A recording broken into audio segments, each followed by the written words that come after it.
Hi, welcome to another edition of Capital Area Chats.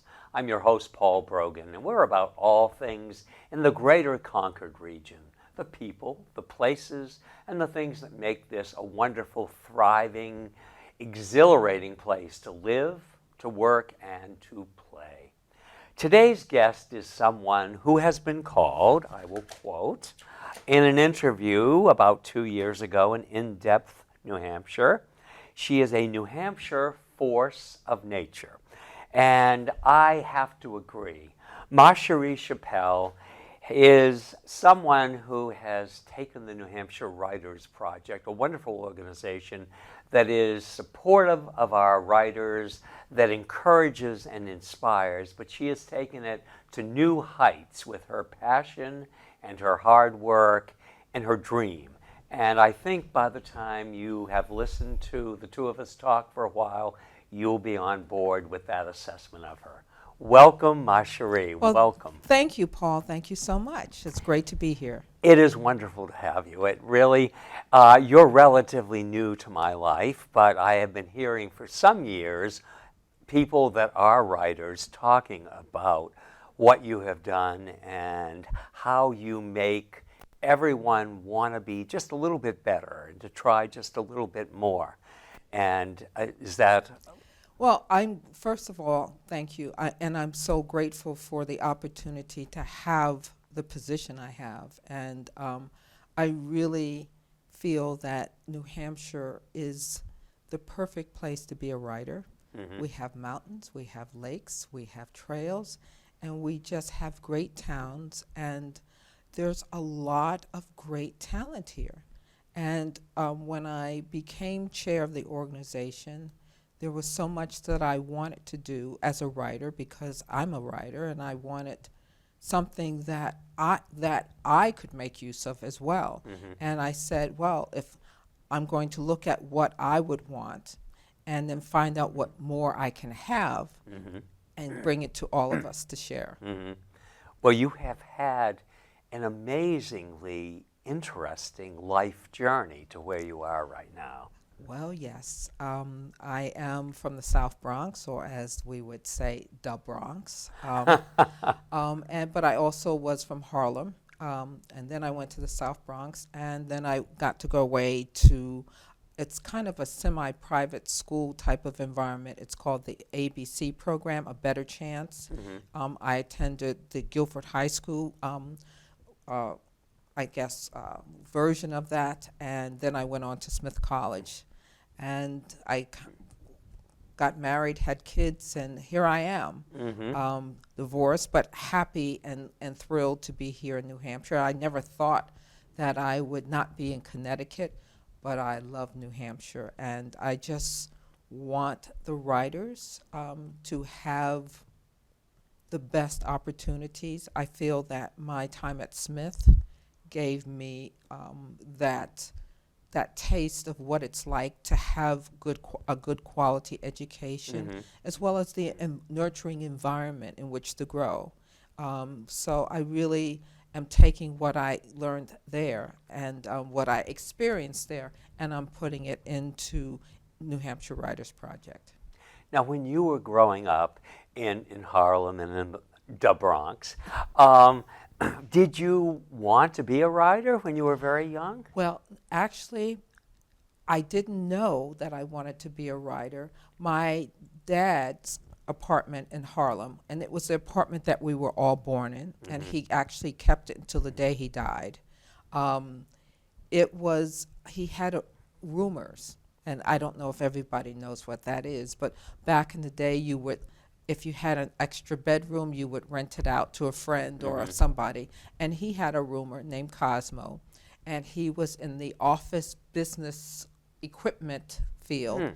And he had a huge Olympia typewriter, big, green, and it was a monster. Mm-hmm. And I remember he said, would you like to play with it? And I said, really? Because I was like, what is that? Mm. So I put it on a sheet. Well, he put it on the sheet, and I dragged it down to the living room, and I started typing my first story on it. And then I started typing Chinese short stories for children. I don't know why and how that came to be. A little black girl in Harlem in the Bronx writing about Chinese short stories. But when I went away to Guilford ABC program, the one woman who did really influence me, Mrs. Ilona Fucci, my 11th grade creative writing teacher, she was the one who really launched my interest as a writer. I didn't know that I could write. I just knew that I wanted to tell a story. So that's how I got started. And then I went from writing stories, children's short stories, to theater. Then I got involved in theater and became a Smith Scholar with majoring in writing and then English for my time at Smith College. But that's when I became a playwright. And then I doubled back at the end to be a fictional writer, taking courses with Janella Butler. That's where I met Alice Walker, Toni Cade Bambara, Toni Morrison, which was the first book that I read about an African American girl's experience. So I was like, oh, wait, I can write about this.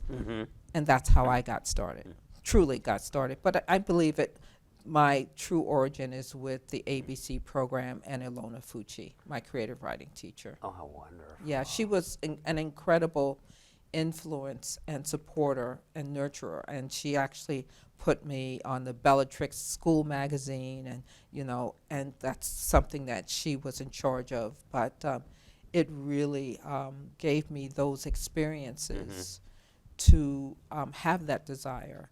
And I've been very blessed throughout my educational experience to have key people support me as a writer and cheer me on and make sure that I receive the proper exposure and experiences and lessons so that it could be a good writer. And most importantly, I think for me, Smith College taught me how to read, write, and debate. They provided that whole experience, provided that analytical, not only experience but expertise to question what you're being presented, and also to be able to talk about something. They said if you don't know something, go learn about it, and so that's how how I think I was shaped from those experiences. And my other person who really influenced me, his name was Moses Gunn. He was an actor. Yes. He was on Shaft. He played Bumpy, the bad guy. But he was also is a award-winning Obie author for actor for his role as Othello, as well as some other great roles as on Little House on the Prairie, Joe Kagan. But he said to me, wherever you don't see yourself is where you need to be. And so that inspired Great me. advice. It changed my life because I took Chinese language at Smith. I was the only African American child sitting up there saying "Ni hao, ma han hao." I mean, Yes. that's what if there wasn't a black person there, I went in there and I said, well, what are you doing and what can I learn? I took Japanese art, and then I just took as much. Well, I took all the writing classes I could take, then there was nothing left, and that's why I was put into the Smith Scholars Program. But that's what education does, and I think to be a writer, a great writer, one needs to have exposure to different cultures, experiences, life existences. And that's how you begin to start to, when you have that dialogue, you then begin to examine your own life and expose yourself to different experiences that you might not have thought of because someone brought it to you. Exactly. And so I was fortunate to be in the Guilford ABC program to learn about all the different colleges and that I could actually go to college and be a writer. That's where I learned that from. And then when I got to Smith, it just expanded from there. And after that, I was actually working with Isaiah Washington and some Broadway actors on my play, The Rumor, that I wrote for Moses Gunn. Mm-hmm. And I was in New York. My children were in a green room with a nanny. And I was in a room with Broadway actors and actresses, Mm-hmm. Isaiah Washington and Moses Gunn. It couldn't get any better. And I said, I have to choose.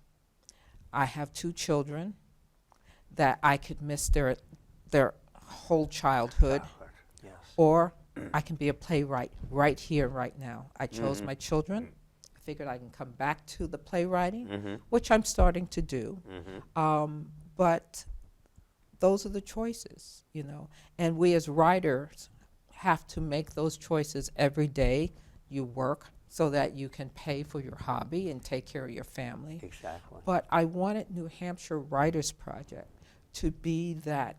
Not everybody has the time or the money to get an MFA degree. Right. So this is that in between where you have professionals, literary professionals teaching classes. You also have the camaraderie of other writers Mm-hmm. and the opportunity to network, but also the support of, well, me. I will make sure that you have what you need. But it's a life choice. Mm-hmm. Being a writer is not something you honestly can put down. Right. It's always in you and moving through you. It's just a question of when you have the time to do it, even if it's just 1 sentence a day. Mm-hmm. And so we just had our 603 conference Mhm. on June 3rd with Mark D'Agostino. He's a celebrity memoirist.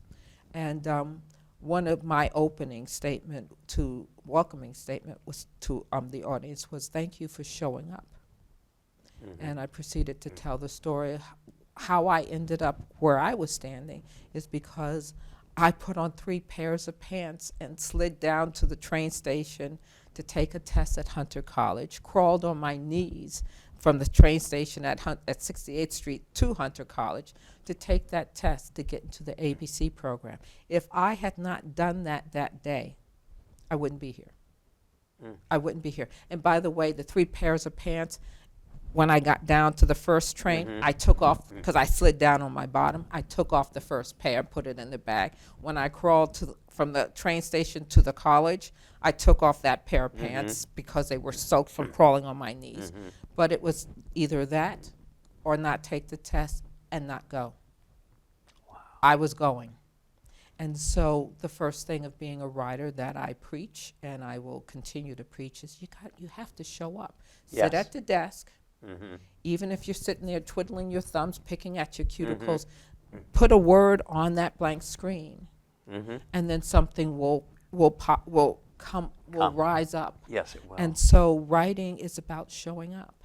And I try to make that point to all of our members. Mhm. Show up. I'm going to give you opportunities. Show up. Don't squander it, because I will be at the foot of your bed, waking you up saying, no, you cannot squander this. Get up, which I have done, and get over to the computer Yes. and talk to your editor that I have made arrangements for you to have, but you're not giving up. No. No. So all of that whole journey, I believe, has prepared me to lead New Hampshire Writers Project. Mm-hmm. And you understand writers because, you know, if you hadn't had the journey that you've had and all of Absolutely. that, I don't think you would be able to give as much as you do, because you traveled this road and you kept going, and you didn't let anything, you know, get in the way of going forward and moving forward. And now, how do you handle when there's a setback or something like that? Are you? Oh, it's an opportunity. See, if I see a setback, that means it's something I didn't think about. So I will look at that setback and say, okay, why are you here? What am I supposed to get from it? Because you're going to be uninvited. So I take that challenge, rise above it, and keep going. That's that. How am I going to go get to Hunter College to take the test? Put on a pair of pants, 3 pair if I have to, slide down one and crawl to the other. But that challenge is no greater than that feet to get to take that test. Mm-hmm. So that's how I deal with any type of setback or any type of obstacle. And anybody will tell you, particularly on my board, my middle name is Let's Get Her Done.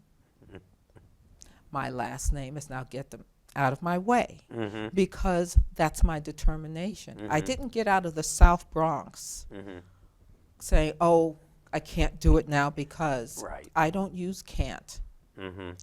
I'm a can person. I'm a now woman. And if it's something I want done, I don't wait. I make it happen. And, you know, and people, you may hear someone say to me, if you slow down to a gallop, I'll run with you. Once I have my destination, I'm en route. Yes. And so I don't feel that there's a need to stop. No.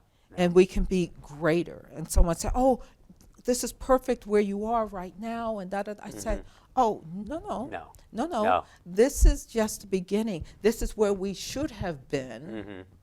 And now I'm getting to the point where I can take us to that next part. You see, I want New Hampshire Writers Project to be a source for all of those streaming networks, where we have a catalog of books and authors who have written great stories that they would love to turn into film and into a series. So I've got to create great writers, but I've got to give them all of the product that they need. The tools and That's everything right. else. And by product, I mean editing software. Yes.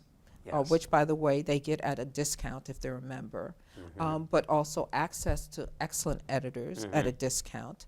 And we also have wonderful marketing, as you may have experienced. And that's a service that we provide to our members, because no one has $3,500 to put as a retainer for a PR person. We have it built in for a few hundred, not even a couple of $100, $150. You get 10 hours of PR, and she does incredible work. So I'm trying to think of everything that we would need to ensure that we have it. Yes. And I also want to give the authors, the writers, the forum to really write what they want to write without censorship and limitations. You know, when you're told, I'm an intuitive consultant. Yes. And when you're told, oh, you can only be in self-help, I was like, wait, did he call me to help? I was so distraught by his words, because we had just had this wonderful lunch in which I shared a lot of my psychic experience. And he was like, wow, wow, wow. And I said, great. I got the literary agent primed. He knows who I am. And then when I sit down, I didn't even get to put bottom into seat. And he said, well, I'm thinking self-help for you. And so I was like, wait, am I hallucinating? No, he meant it. But that was the bandwidth of his ability to process what I do. And so I remember going home and hearing, you really don't want to be the vision of someone else's limitation, do you? And I said, okay, I can let that go. It's not that I'm not advocating that you not have a literary agent. For me, it just wasn't right, because no one knows what to do with me. And I'm okay with that.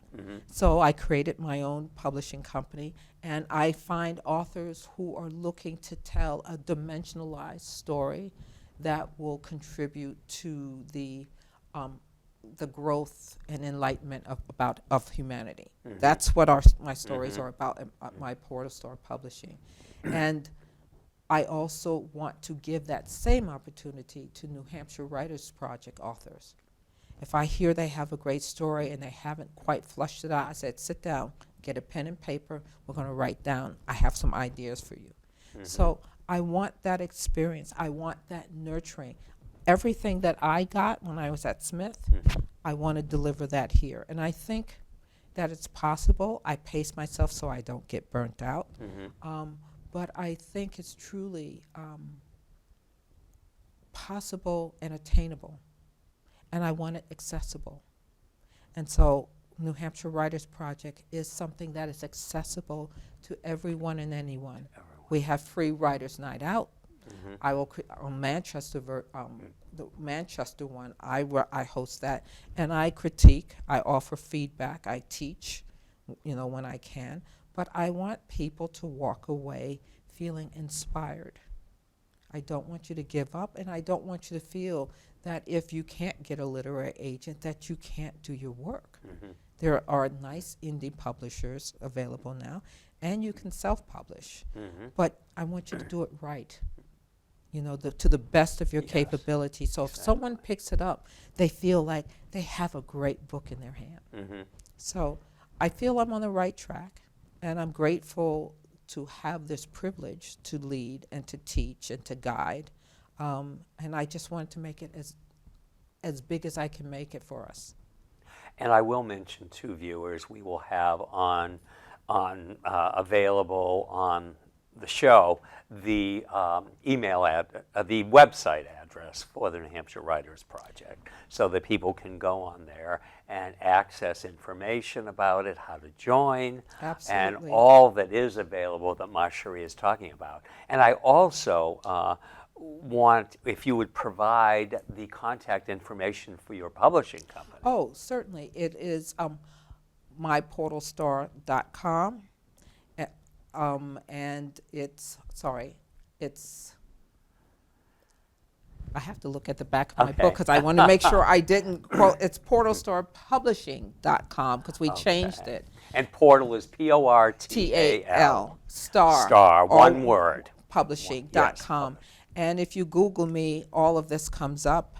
And New Hampshire Writers Project, if you have a question, I pick up the phone, I get you. If I don't know the answer, I will get the answer for you.